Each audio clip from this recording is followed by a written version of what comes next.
right, thank you for joining us on the Obsolete Gamer Show, and today we're happy to be joined by Chris Rickwood, the ongoing composer for Skype. You just got through doing an AMA. Thanks for coming on. How was that? Thanks, man. Thanks for having me. By the way, you just said I'm the ongoing composer for Skype, which... Oh, Skype! I mean, Smite. Oof. Look at that. It's too. I guess it's early for me. that would be huge if I did, but no. What would that be like? Music for Skype? It'd be super annoying. That's what it would be. Yeah, just doop doop doop doop doop doop. We'll put that on the blooper reel. That's right.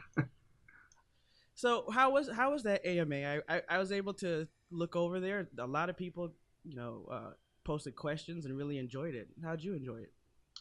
I enjoyed it a lot. It was interesting because I've never done one of those before, and I've actually never participated in one, so I didn't know how quickly people would ask questions, and I thought I was going to be just kind of sitting around waiting for people to ask questions, just watching YouTube or whatever. But as soon as it started, the roll just started going, and I was typing at 100 miles an hour. So it was good to see that people care about the music and Smite, and had some pretty good questions. So yeah, it was a lot of fun.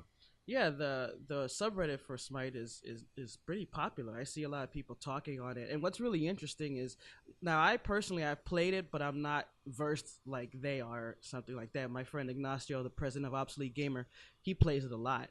But one of the things I noticed is, every board, especially MOBAs, there's people that argue and stuff. But it seems like in Smite, it's not as toxic. Have you noticed that?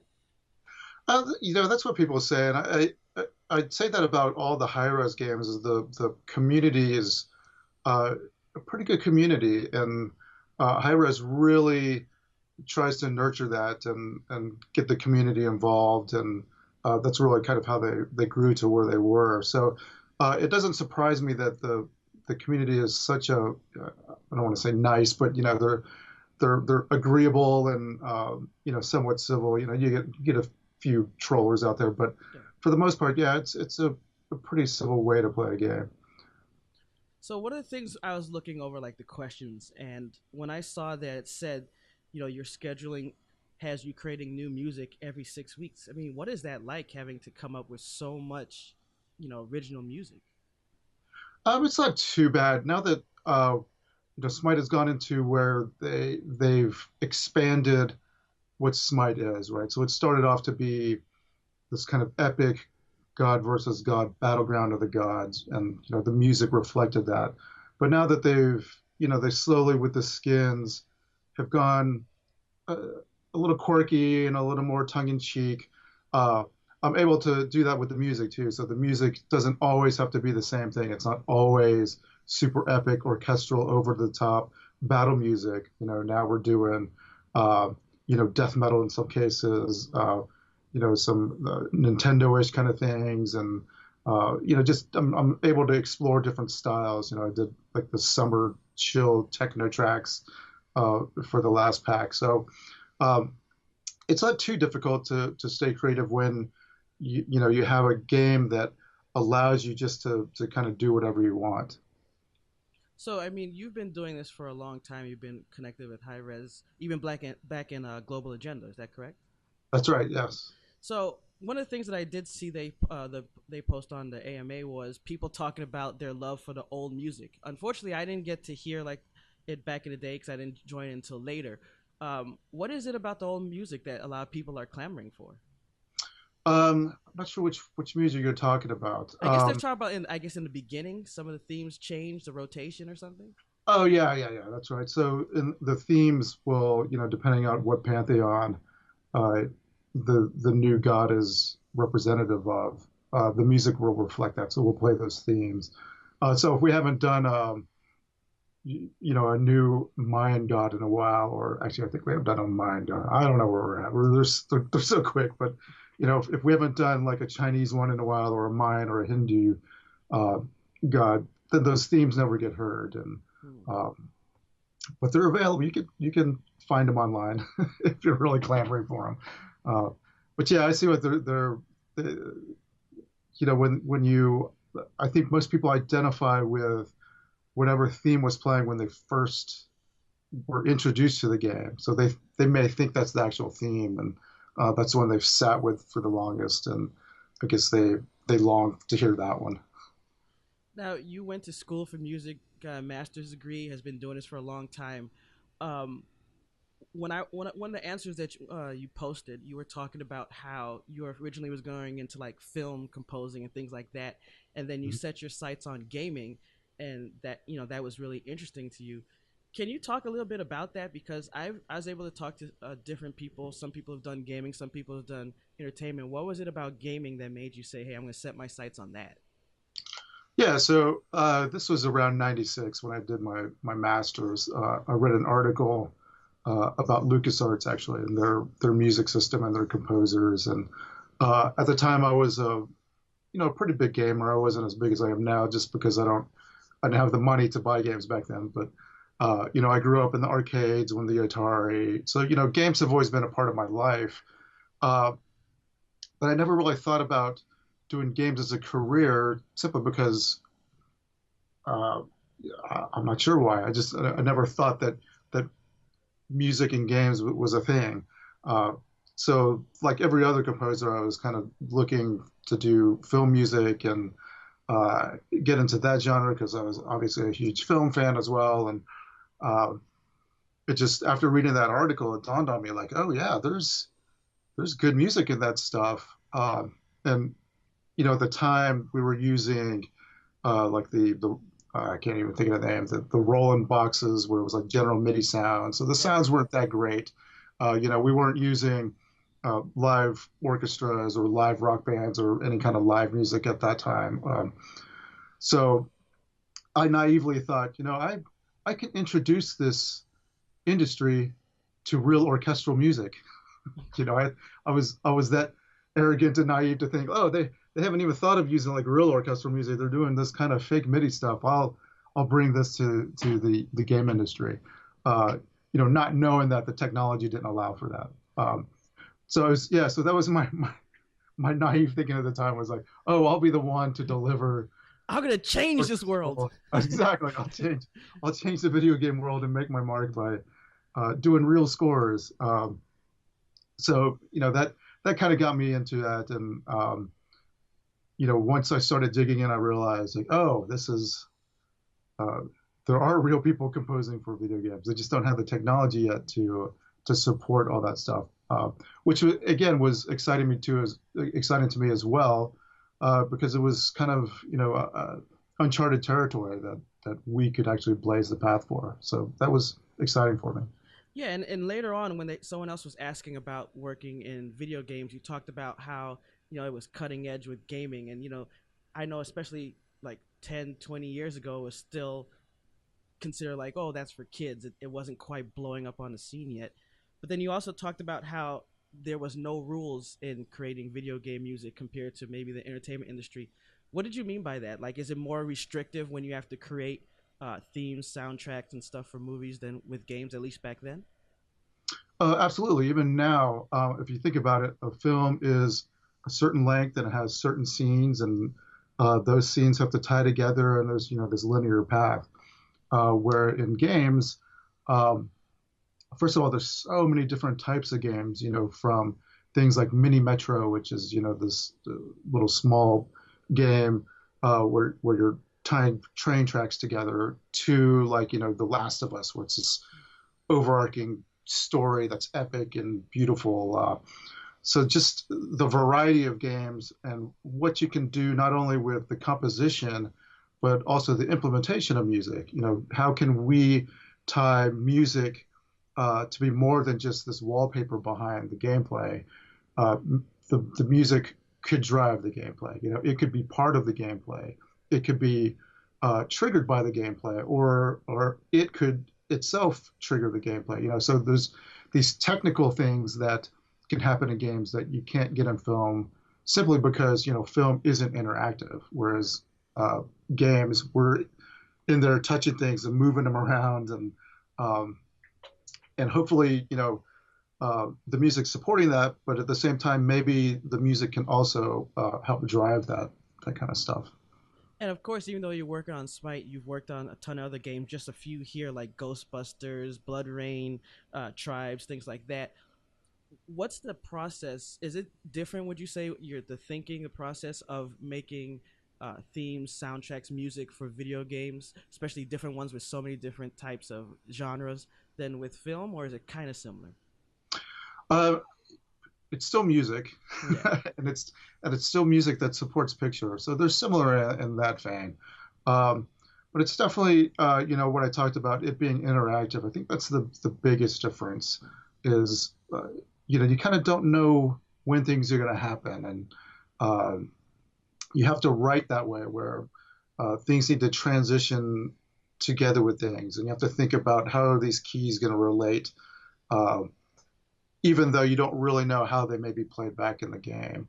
I find one of the biggest differences in games, and one of the most challenging things to write for games is trying to sustain um, one emotion for a long period of time, but not being boring about it, right? So if you have this epic battle, which could last from 2 minutes to 30 minutes, Yeah. how do you put music back there that doesn't get old and still kind of drives you to, keep that energy up and feels like music and it's not just, you know, drums rambling back there, but how is that emotionally like pushing players to higher intensities, uh, while not knowing, how long that's going to have to last, and is that thing going to last for 30 minutes, uh, within one gameplay session. So it's to me that's the challenging part is sustaining emotions. Yeah, that's really interesting because now that you were explaining it, I was thinking about it. When you watch film, and I've gone to film school, they even talk about making sure that the scene is just long enough to convey what you want.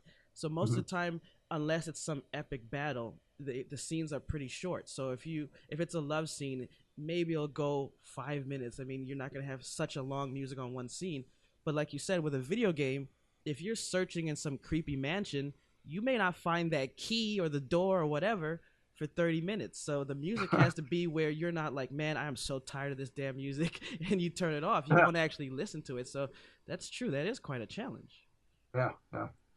So it was really interesting that a lot of people came in, and on Reddit, look, I read Reddit all the time. So there's a lot of trolls and angry people too. Even on a person that they like, someone comes in and has something bad to say.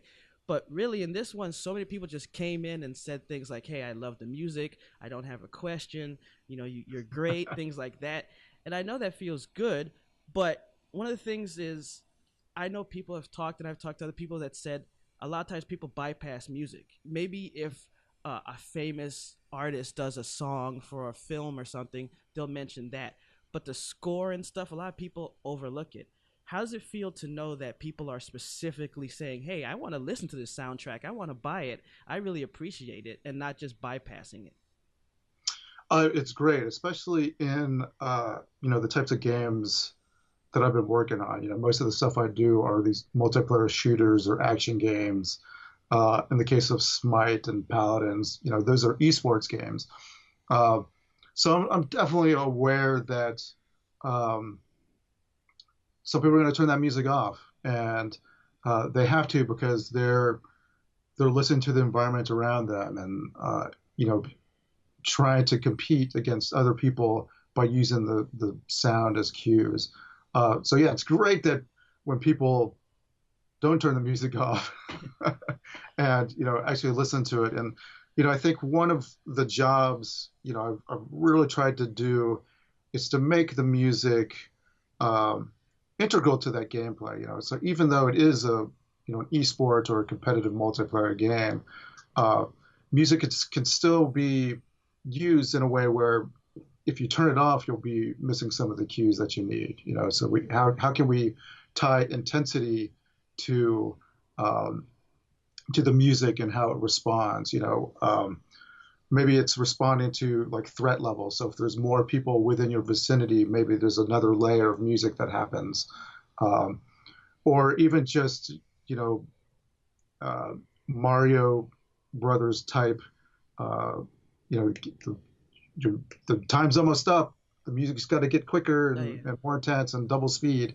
Um, so I think about that when I'm writing and even coming up with the music systems. Like, how can the music help the gameplay and alert players that normally would turn off music to keep it on so that they hear uh, these things that they need to hear to make them more competitive. And a lot of people talked about the different types of themes that they really liked. A lot of people have mentioned like the Hindu theme, the Mayan theme, and then you talked about how when you were creating this, you paid attention to the culture so you could get things correct. Can you tell us about that process of making sure that culturally it fits the theme, the music? Yeah, and it, it's an interesting thing because you can, in cases like that, um, it's easy to go kind of the cliche way with the music, or even just kind of skim the surface of those different cultures. And even though I'm aware that I'm pretty sure I'm still probably offending people out there with the music I've written, but I've tried to be sensitive to what is that culture about. What instruments do they use? What are the scales they use? And I listen to just a lot of their music before I write it, just to kind of soak it in, um, and not necessarily just spit it back out like as a carbon copy, but to kind of make it part of my vocabulary so that I could put my own uh, little twist on it. Even though it's always going to come through me, so it's always going to have just kind of a little bit of a Western flair to it, just because that's the nature of what I do. But I do like think about what is it that this culture is about, and how can I honor that through the music without um, make it a caricature of it. As far as soundtracks, is there other? What are some of the games? Because I saw you posted a few of the games that you liked to listen to and inspiration. Can you tell us more about that? Like for me, I remember back in the day with Final Fantasy VII. I remember when I Mhm. got it on PC, the PC version did not have the orchestra. So when you got to Sephiroth, it actually played MIDI music, and it just killed me because on the PlayStation it was so beautiful to hear the people, chanting. I guess in Latin and things like that. And also Parasite Eve, I love the music from that. What's some of the games that inspired you that you liked? Yeah, like I said in that, there's so much out there. I don't want to, offend people by not naming things. I will Yeah. say, in the beginning, the reason why I got into the industry was because of LucasArts games. I was a huge fan of those games, uh, like Grim Fandango and the what's the one they're doing right now, Full Throttle, Ah, the yes. remake of that. But I remember that game like had some of that interactive stuff I was talking about, and I realized it when I was playing it. I was like, oh, that music switched from when I crawled up the side of that building to when I got to the top. So it was really kind of cool in that way. Um, but lately, there's just so much good stuff out there. Like I said, I finished Horizon Zero Dawn, which had some really cool moments in it. Of course, you can't talk about video game music without talking about Journey, which won a Grammy for music. That's just beautiful stuff. The God of War series was an epic series. Um, Splinter Cell, when they got Amon Tobin to do the soundtrack, that was like amazing to me. And I was a huge fan of the Splinter Cell um, IP already. Stuff they're doing with Mass Effect. Okay. Um, I don't know. There's just, of course, Skyrim. Oh Skyrim's one of those yes. games where, yeah, I play it and just you get to a town, you're like, oh my god, I gotta just stop and listen to this. It's unbelievable. It's one of those scores you're like, I wish I had written that. I wish I'd come up with that stuff. Um, but yeah, there's so much stuff out there, that inside, like the Limbo and Inside sound. They're not really soundtrack. They're not really music, but they are music. And if you've played Inside, um, just the sound design along with the music in there is just really innovative and cool. I don't know. I could really go on and on. There's so much good stuff. Well, definitely, and I think it just like how games have gotten better, music has gotten better. Even though I mean, I loved the Mega Man themes. Mega Man Two was one of my favorite soundtracks back in the day. Even though it's just MIDI and simple tones, I mean, I love Mhm. stuff like that. One of the questions I thought that's really interesting on the AMA was they were talking about in Smite if you had the opportunity to create anything because maybe at the time there's a certain restraints or budgets, and you were talking about how it'd be great to mix different genres together to create different music and maybe have like an orchestra. So like if you had full reign, full budget, could you tell us maybe just one thing or a couple of things you'd love to be able to try or do? With Smite Yes. specifically, um, well, if I had the budget, I would like to go and actually record a full orchestra and choir for the score I've already done. That would be step one, um, because all that stuff is done in my studio through Magic, Studio Magic. Um, I don't know. I mean, the Smite is I was kind of able to do what I wanted to do. You know, I started. I think I mentioned this. I started um, with it being just a full choir. I wanted to have like, just 100-piece choir with no instruments. If it was just all just, it just seemed epic and angelic to me, right? That if you just had just singers singing the whole score, um, I think that would have been amazing. I'm not sure that would have fit the action quite how it should. And that's the reason why I went ahead and just stuck the epic orchestral stuff in the bottom. Um, Luckily, now I do get to try a bunch of different things. From doing the rock chat. We haven't done a jazz thing. Oh, It'd probably be cool to do like a big band arrangement of some of the Smite things, depending on what the event is, and um, so that's actually kind of how I think about it now. Is uh, all these little blocks of music packs that are coming out. So what can we do that we haven't done that would be interesting and fun to do? And luckily, I do actually get full reign to do that kind of stuff. Maybe not full budget, but I don't know. I actually haven't asked. I haven't asked lately. They might be making a lot of money now, so I can do what I want. so I know that the Smite fans will kill me if I don't at least ask, even though I know you probably can't answer it. But at least music wise, is there anything new coming out that you can talk about? I can't. I just finished something um, last night. Actually, no, yesterday. See, it all runs together when it's crunch time. So um, I can't say what I don't think it's announced, so I can't really say what it is, and I'd get sued. So I can't really tell you. But there's obviously they're thinking about lots of cool things, and you won't be disappointed. Cool, cool. I saw in there, and is this right that you have an album that's dropping today? I I kind of jokingly said that. Oh, It was funny, because he asked that question, and I was like, I don't have an album ever dropping. What did come out was Tripwire's game, Rising Storm to Vietnam, which I did the score for, and technically that's actually technically it came out yesterday, but that's an album drop for me because the soundtrack is included with the deluxe edition of the game. oh, So okay. that's usually the extent of when I drop albums. That's how they're dropped. They're dropped in games, not actually as like full releases anymore. So um, yeah, that's that's what I got from that. So I mean, in gaming in general, I know they asked about Smite if you play, and you were talking about how you don't really play as much as you used to.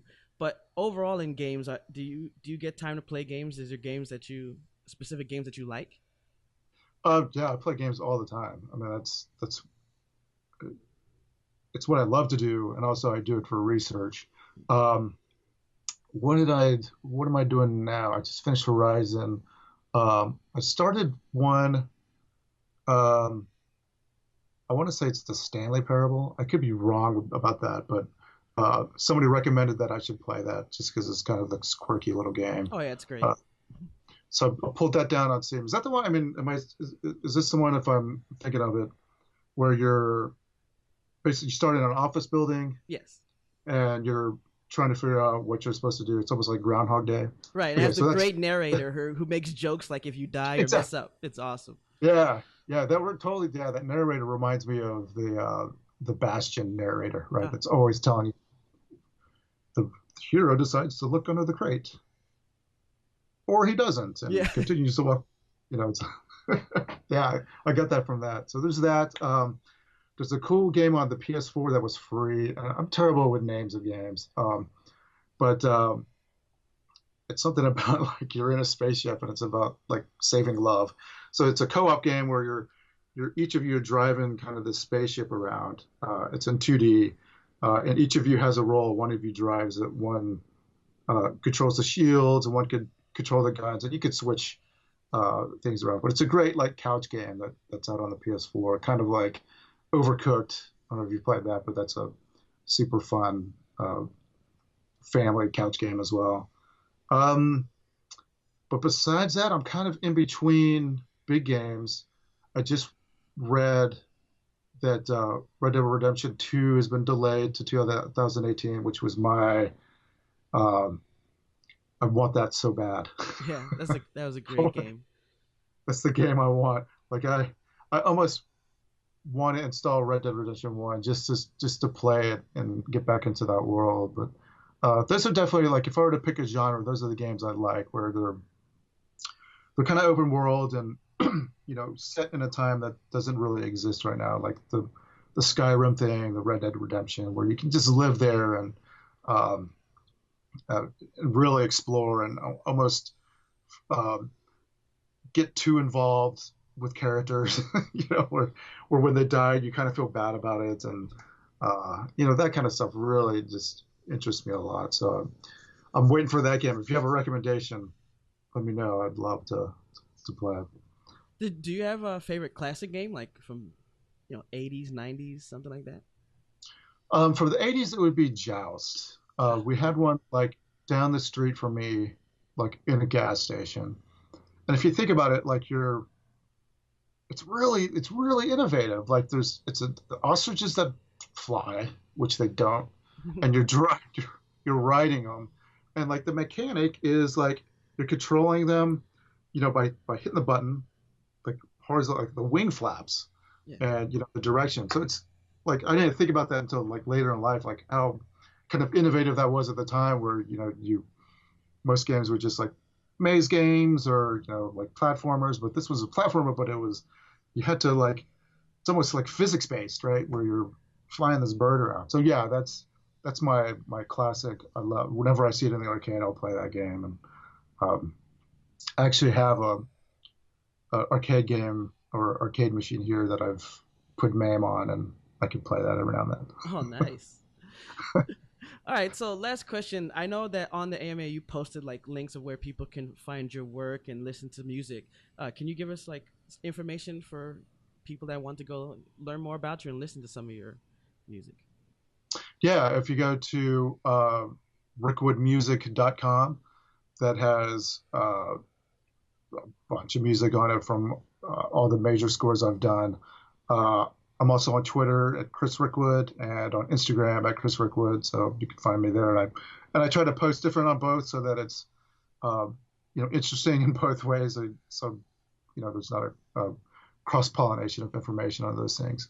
But yeah, there's also a SoundCloud thing out there too. So if you go to my website, that's pretty much where you'll find everything. All right, well, Chris Rickwood, ongoing composer for Smite, not Skype, Smite. Thank you very much for joining us today. It was great talking with you. You too. Thanks for having me.